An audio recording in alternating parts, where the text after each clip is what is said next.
So welcome back. It's me again, Miko Moto Farm. So sa ating video ngayon, Kamoto Farm, ay magbibigay po ulit tayo ng update tungkol sa ating Inco generator. So dahil po marami po yung nagtatanong sa ating comment section at hindi po natin masagot ng detalyado sa comment section. So ginawan po natin ng video para maintindihan po ng maayos. At syempre, magbibigay na rin po tayo ng tip or ideya kung sakali man po magka-problema yung ating mga generator. So, bago natin ituloy, Kamoto Farm, kung bago ka pa lang sa aking channel, please click the subscribe button and hit the notification bell para nakaabang ka lagi sa mga susunod na video. So, tuloy-tuloy na tayo, Kamoto Farm, hindi na po tayo mag-i-intro. So, ang tanong ng iba, Kamoto Farm, ay saan po yan nabili? Magkano po nabili? So, yung iba, pwede ba gamitin yan sa mga inverter welding machine? Pwede ba sa mga, kung ano-ano mga appliances, kagaya po ng mga tanong na yan, mga ilan lamang sa mga katanungan. So, thank you so much sa inyong katanungan, sa inyong komento. Shout out po sa inyo, Kamoto Farm, thank you so much sa pag-comment. So, panoorin nyo hanggang sa dulo yung ating video, Kamoto Farm, para malaman nyo, matunghayan nyo yung mga kasagutang yan at ang ating pagbibigay ng ideya tungkol sa ating generator kung sakali man magka-problema ito ng 10 oras ng gabi. So, alam natin na mahal po yung pagpapaayos ng ating mga generator at kung may ideya ka at may alam ka, wala pong problema.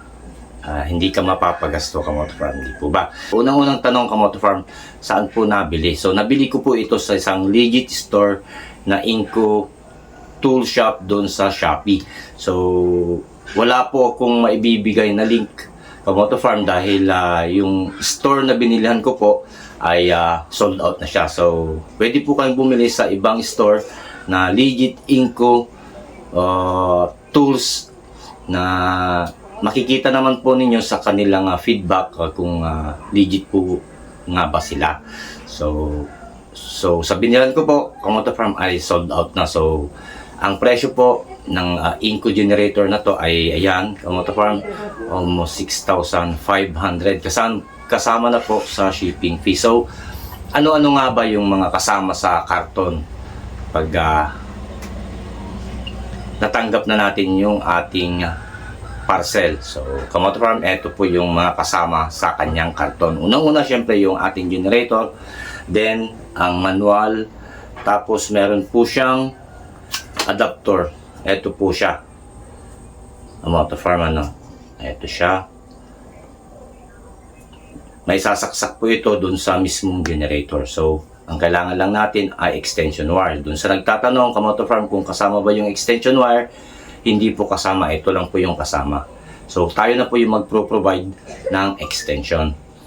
So, yan, at ang imbudo. So, maliit lang yung imbudo niya, Kamoto Farm. Then, yung maliit na baso, Kamoto Farm, na nasa loob ng kanyang tangke, yung sukatan po ng motor oil. Para dun po natin makikita yung mixing ratio ng gasolina at motor oil. So, yun, Kamoto Farm, yung mga katanungan yun. So, yung ibang katanungan, sabi pwede ba gamitin sa inverter welding machine? So, ang masasabi ko, Kamoto Farm, hindi po siya po pwede. Kamoto Farm, wag po nyong ipilit at hindi ko po sinasabi sa inyo na gamitin nyo. Although, yung ating Inco generator, Kamoto Farm, ay meron po siyang automatic shut off kung sakaling man na mag-overload. Pero hindi ko po sasuggest na gamitin po nyo sa inyong mga welding machine. So, sa mga previous natin, Kamoto Farm, nagamit ko lang ito sa aking inverter refrigerator. So, mapapanood nyo, Kamoto Farm, yung ibang video natin tungkol sa Inco generator sa ating ibang videos. So, ilalagay na lang natin, Kamoto Farm, yung mga links para mapanood nyo at madali nyo mahanap. So, yun, Kamoto Farm. At sa ibang katanungan, Kamoto Farm, sabi doon, umaandar daw yung kanyang generator pero walang lumalabas na kuryente. So, mga tanong na yan, Kamoto Farm, ay talagang dapat malaman ng karamihan sa mga makakapanood ng video ito. So, bakit nga ba umaandar yung ating generator pero wala namang lumalabas na kuryente? So, kaya lang sabi ko, panoorin nyo yung video nito, i-demo natin. Lalabas tayo mamaya ng bahay, puntahan natin yung generator para malaman po nyo, para maidiya kayo kung ano yung mga unang gagawin po natin kung bakit wala pong kuryenteng lumalabas. So sa mga ibang katanungan, Kamoto Farm, ay masasagot po natin paglabas natin dito sa bahay at pupuntahan po natin yung ating mismong generator. So, unang-una, Kamoto Farm, bago po tayo mag-troubleshoot, kailangan muna natin ng tester.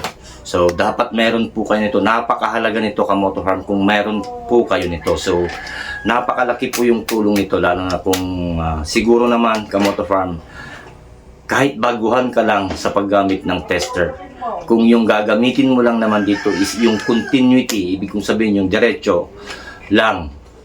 Kung wala bang putol yung wires, kung gumagana ba yung wires natin, o ano man, mahalaga po ito, Kamoto Farm.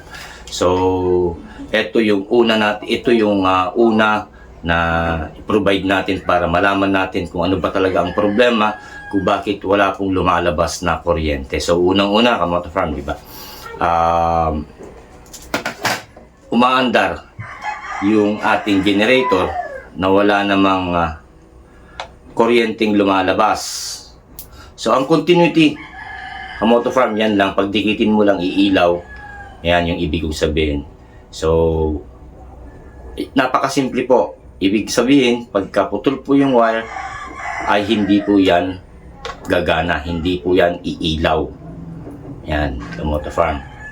So, unang-una, Kamoto Farm, i-check mo natin yung ating mga saksakan. Unang-una, i-check natin to yung adapter niya, yung kasama sa box. Eto, baka ito po yung dahilan or hindi po siya nalagay masyado sa kanyang saksakan doon sa mismong generator. Pwede natin gamitan ng tester ang adapter para alam natin kung gumagana ba o hindi. Or, pwede naman, Kamoto Farm, baka ang problema po is yung wire. So, eto ulit yung kailangan natin, yung ating tester ang kailangan natin. Titignan natin dito, malalaman po natin dito kung may putol na wire. So, wag muna nating pagbintangan yung ating mga generator kung bakit walang lumalabas ng kuryente. So, unang-una, sa labas po muna tayo mag-troubleshoot. Unahin natin yung kanyang adapter. Then, yung wire, i-tester natin. Pagkatapos, etong female plug. Baka po putol yung kanyang wire sa loob, talagang wala pong kuryente yan. So then, kung okay naman po lahat ng ito, Kamoto Farm, wire, adapter, female plug, okay naman, wala namang problema, gumagana naman, umiilaw naman yung ating mga tester, then saka natin pupuntahan yung ating mga generator. So, lalabas tayo, Kamoto Farm, puntahan natin yung ating generator para malaman nyo ang mga basic na pag-troubleshoot natin sa ating generator para alam natin yung ating ginagawa. So, let's go. So, ayan, Kamoto Farm, yung ating Inco generator. So, dadagdag na rin natin dito, Kamoto Farm, yung katanungan ng iba. Umaandar daw, pero yung kanyang andar ay tumatalon-talon. So, baka siguro, Kamoto Farm, ang may sasagot po natin diyan ay baka siguro ay yung kanyang choke ay naka half or naka full, or baka naman hindi nyo naibalik yung kanyang choke lever. So pwede din ang sanhi, Kamoto Farm, yung inyong gasolina ay may halong tubig. So ang gawin nyo lang, Kamoto Farm, ay i-drain nyo lang po, i-close nyo muna yung kanyang gasoline fuel cock dito, off nyo muna, then so ayan, Kamoto Farm, naka-off siya, then i-drain po natin yung kanyang gasolina. So ayun, Kamoto Farm, luwagan lang natin yung screw na yon, kusa po siyang mag-drain. So baka may tubig kaya pumupugak-pugak yung andar.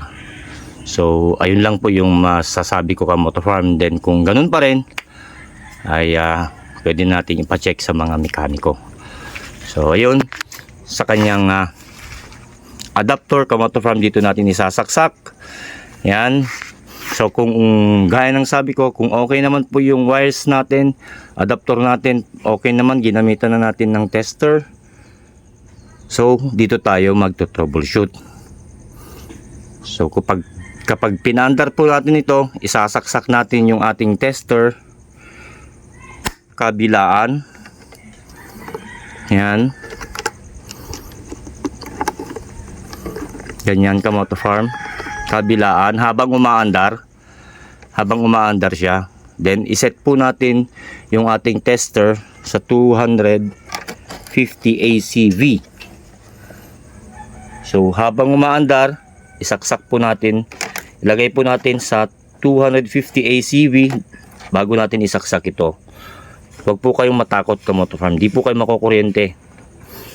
Basta nakaset lang po ito sa 250 ACV. So ibig sabihin pagka lumabas siya, papalo po ito ng mga 220 or more, tataas siya konti. So ibig sabihin kung pumalo siya, may lumalabas na kuryente. So kung wala namang lumalabas na kuryente, syempre check na natin yung kanyang wires sa likod. Ito Kamoto Farm, madali lang matanggal. Dalawang tornilyo lang na maliliit. Yan. So check natin yung kanyang wire sa likod. Yan. So kung okay naman yung connection ng kanyang wire sa likod, then doon tayo mag troubleshoot. Lipat tayo sa kanyang capacitor. So sa silong ng tangke Kamoto Farm, sa silong ng tangke meron siyang capacitor. Ayun yung itim. Ayun. So diyan po kayo ulit magte-tester Kamoto Farm kung sakali mang may naglo-loss connection dyan. So kung okay naman, baka may problema yung kanyang dynamo. So sa time na yon, doon na tayo pupunta sa mekaniko. So may dadagdag pa rin natin Kamoto Farm yung katanungan na pumupugak-pugak, baka po madumi yung kanyang spark plug. So pwede nyong tanggalin yung kanyang spark plug. May kasama namang kit na pagtanggal ng spark plug yung ating generator. So tanggalin nyo Kamoto Farm, baka po madumi o di kaya medyo malayo o malapit yung clearance ng ating spark plug.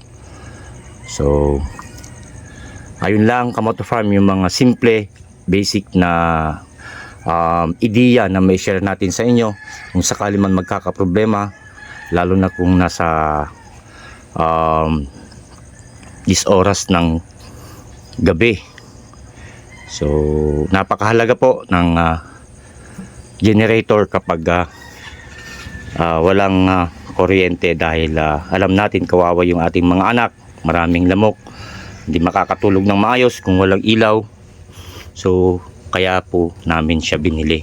So kahit maliit lang siya, nakakatulong siya. So kahit sa aming inverter na refrigerator ay ginamit ko to, okay naman. Pero may mga nagsasabi din na hindi accurate yung paglabas ng kuryente kasi nga di gasolina siya at wala siyang yung stable na andar.